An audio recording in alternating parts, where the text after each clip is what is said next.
Dito ako sa Talisay at paakyat ng Tagaytay. So makikita natin itong signage sa taas, Laurel padiretso, tapos Tagaytay pakanan. Ang dadaanan ko ngayon yung zigzag road paakyat ng Tagaytay. Sabi ng Google, 8.5 kilometers ang distance galing dito. 16 minutes ang travel time. Tingnan natin kung makakaya natin. Talisay Laurel Road itong ating dinadaanan. At pagkanan natin dito, ito ay Ligaya Drive. So hanggang doon na to sa taas ng Tagaytay Santa Rosa Road. Itong Ligaya Drive na to. Pero sa bandang taas, ang iba ay tinatawag na sungay yung daan na to.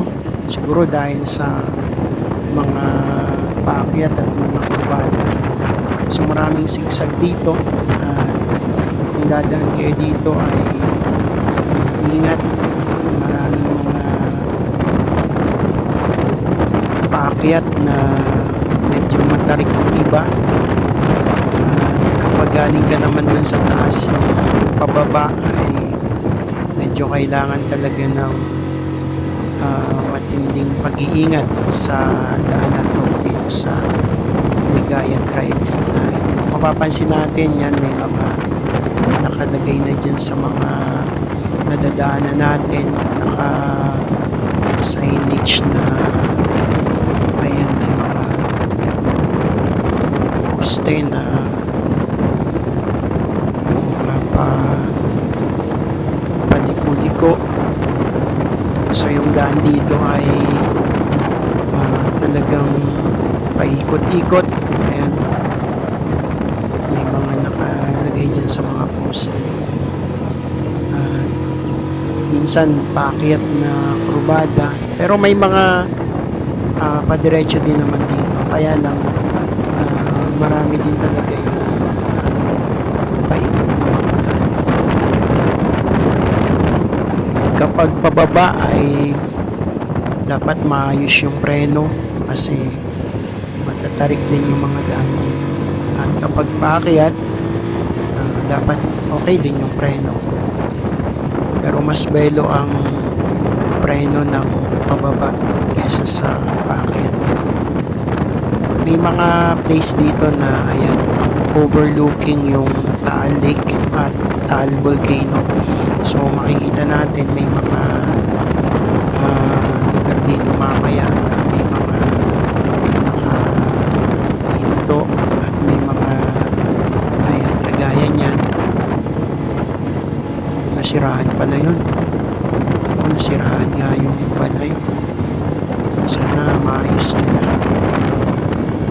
At may bakat dito ng goma. May bakat ng goma.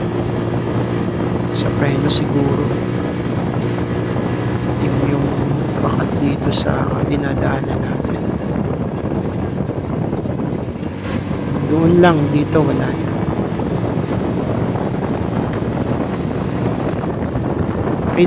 Dito ay ayan, ramdam na natin yung akyatin.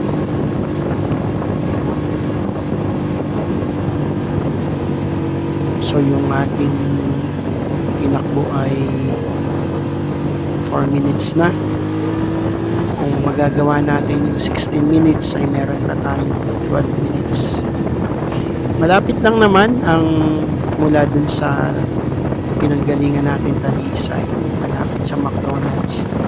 Hanggang dito doon sa taas ng Picnic Grove. Dito nga, doon nga sa Tagaytay. Malapit lang naman ang distance kasi 8.5 kilometers. Kaya lang, bakit 16 minutes ang binigay ni Google? Kasi paakyat. Kapag paakyat ay hindi ka masyadong makapabilis ng takbo. Ayan, may mga sa sightseeing doon sa lugar na yun. Kung dadaan kayo dito, ayan, may mga markings din dito ng solid lane, may double yellow solid lane, mayroong ito, solid white lane. Maganda yung daan dito.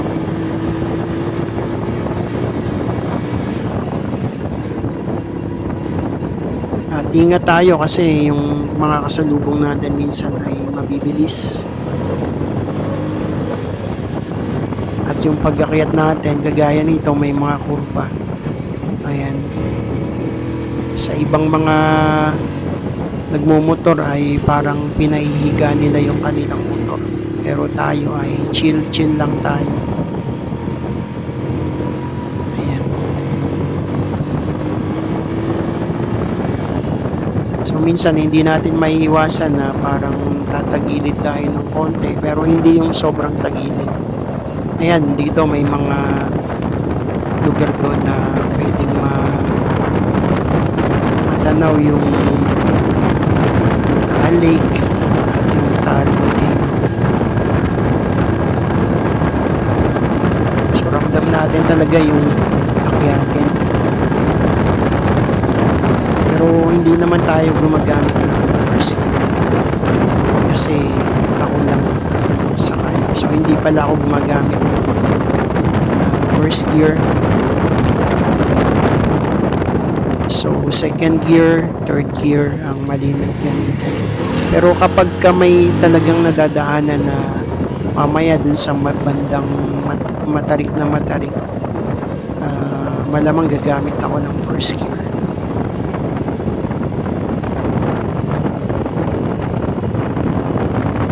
Pagkatapos nung mga sigsag na nadaanan natin dito, may padiretso naman dito. At ito na yata yung tinatawag nilang sungay dito sa lugar na to.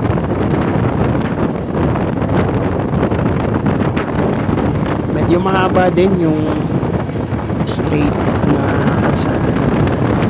Pero pagdating dito sa gawin mo na ay mararamdaman na naman ang akyat.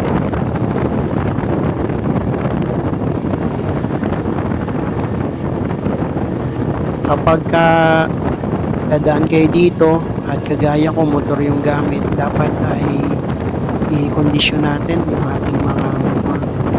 So yung gamit kong motor na to ay pinapalitan ko yung sa likod kasi medyo manipis na rin. Chinek ko yung brake niya, nilinis ko yung brake sa likuran. At bagong change oil din. Yung brake sa unahan ay na-adjust ko din naman. Tapos yung clutch cable ay inayos ng kaibigan ko kasi medyo magganit siya. Nilagyan lang nila ng oil at inayos lang yung pagkakalagay doon sa tamang posisyon. So maganda na yung play ng clutch kaya masasabi ko na nakakondisyon naman itong ginagamit kong City Badja 100 Kawasaki. Ayan. So ito ay magpo 15 years na. 2011 ko to na-avail, month of February.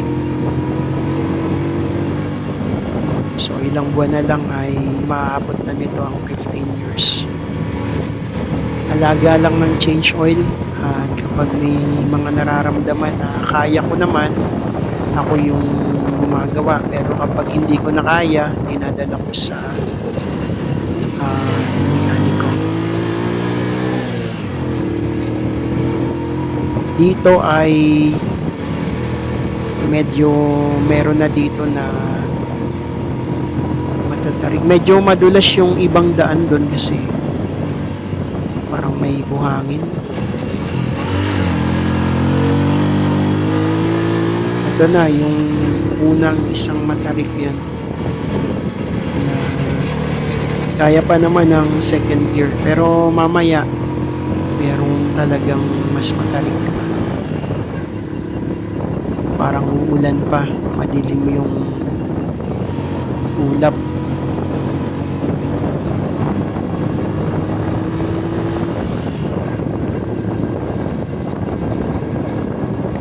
12:00 pala ng tanghali ngayon. Pasado 12:00. At may part na mainit pero kita ko sa taas na madilim yung ulap. So malamang uulan to maya-maya. Pero sana hindi ako abutan ng ulan.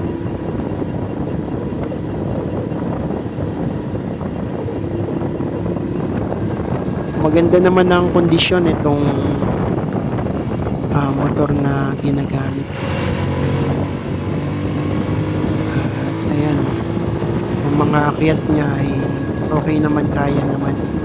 Kahit may angkas naman ay kaya din naman ito. 100cc lang pero okay naman yung performance. Napakatipid sa gas.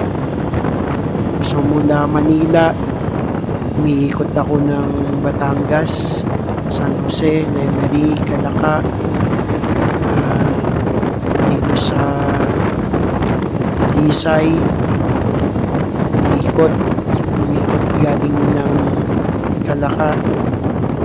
So yung gasolina na kinarga ko dito ay 400 pesos lang.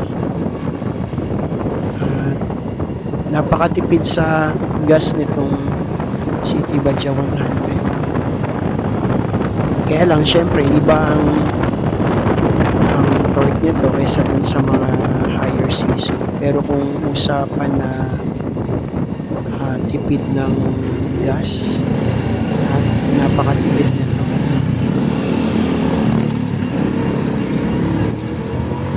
Okay, nandito na tayo sa Tagaytay.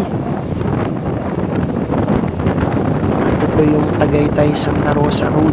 At sa bandang unahan ay papasok na tayo ng gate ng picnic group. So yung video natin ay hanggang doon lang sa gate ng picnic group.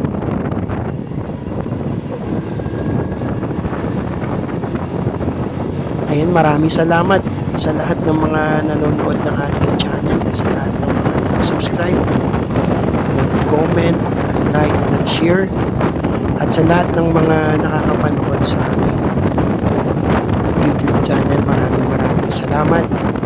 Ang Panginoong Diyos ang mag-bless sa ating lahat. So, nandito na tayo. At sa bandang unahan, pasok tayo ng gate. Ito na ang Picnic Grove Tagaytay. Ang travel time ay 13 minutes.